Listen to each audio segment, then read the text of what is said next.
मिथिला जय मैथिली केहन छी अहाँ सब। उम्मीद करै छी सब ठीक है, हमहूँ ठीक छी। तऽ अहाँ सब गोटे के निक्की पाठक हम स्वागत करै छी अपन पेज पर। और देखियो आइ हम अहाँ सबके देखा रहल छी जे हमर घर पेंट भऽ गेल अछि। तऽ वएह तऽ देखियो ई अछि जे कि बताओ अहाँ सब पहले ई कौन सा कलर छलै और एखन कौन सा भऽ गेल। हमर माँ ठाढ़ भऽ कऽ देख रहल छै की कऽ रहल छै। तऽ देखियो ई कते सुंदर कलर अछि, नीक लगै छै ने। और सबसे पहले हमर लड्डू गोपाल के आब एहि साइड आबि गेलथि और हमर लड्डू गोपाल के अहाँ सब देख लियो कते सुंदर लागि रहल छथिन। और एहि तरफ आब हम सब लड्डू गोपाल, पहले हमर लड्डू गोपाल एहि तरफ छलथि इम्हर। तऽ इम्हर आब हम बेड लगा देलहुँ कियाकि बेडो के लुक चेंज कऽ देलहुँ। पहले एहि तरफ बेड छलै, अहाँ सब देखने छलिए ई लाल छलै, ई दवाल का कलर लाल छलै, लेकिन आब हम कोन कलर छै, कोन कलर छै रो एकरा। सबसे पहले देखियो ई मोबाइल देखे, एकरा एक थापड़ दऽ दियौ, एकरासँ पूछि रहल छियै कोन कलर छौ, कोन कलर छौ, नहीं बता रहल है।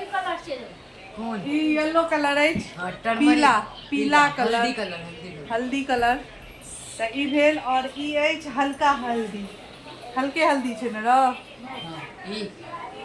घी कलर, घी कलर। तऽ दू कलर हमर घर में पड़ल। और देखियो हमर घर का लुक बिल्कुल चेंज भऽ गेल। पहले एहि साइड बेड छलै तऽ आब एहि साइड चलि गेल। और पहले एहि साइड छलै अनमारी तऽ आब एहि साइड दऽ देलहुँ अनमारी के। और भगवानो चेंज भऽ गेलथि, उम्हर से इम्हर कऽ देलहुँ हँ। कनी लुक चेंज केला पर कनी नीक लगै छै, ओनाहिये कऽ दैतियै तऽ एके रंग लगितै, ओहि दुआरे। और अहाँ सब बतायब केहन लागि रहल अछि। तऽ देखियो अहाँ सबके दूर से देखा रहल छी, देखियो तऽ देखियो। और हाँ, एतऽ आप टीवी लगेबै कियाकि आब एतऽ बेड भऽ गेलै। तऽ आब एहिपर से सुति सुति कऽ टीवी देखबै, हमरा टीवी देखनाइ बहुत पसन्द अछि ओहि दुआरे। और ई किचनो के लुक कनी चेंज भऽ गेल। पहले डब्बा डुब्बी सब एहि साइड से रखने छलहुँ, आब एहि साइड से राखि देलहुँ।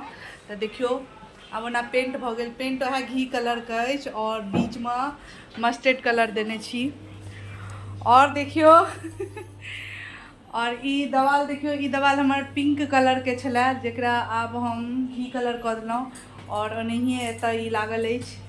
और एतऽ देखियो पहले एहि साइड टेबल छलै तऽ आब टेबल एहि साइड दऽ देलहुँ कियाकि एतऽ बच्चा सब पढ़त और हमरा कनी वीडियो बनबैमे सुविधा हैत, कियाकि एतऽ खिड़की छै तऽ खिड़की लग बैस कऽ बहुत नीक नीक वीडियो बनि सकैए, ओहि दुआरे। तऽ अहाँ सब देखियो केहन नीको लागि रहल अछि, खिड़की के सामने सामने टेबल। और बच्चो सब पढ़ि सकैए और हमरा वीडियो बनबैमे लाइट आयत फेस पर तऽ कनी नीक, दोसर लाइट नहीं जलबऽ पड़त।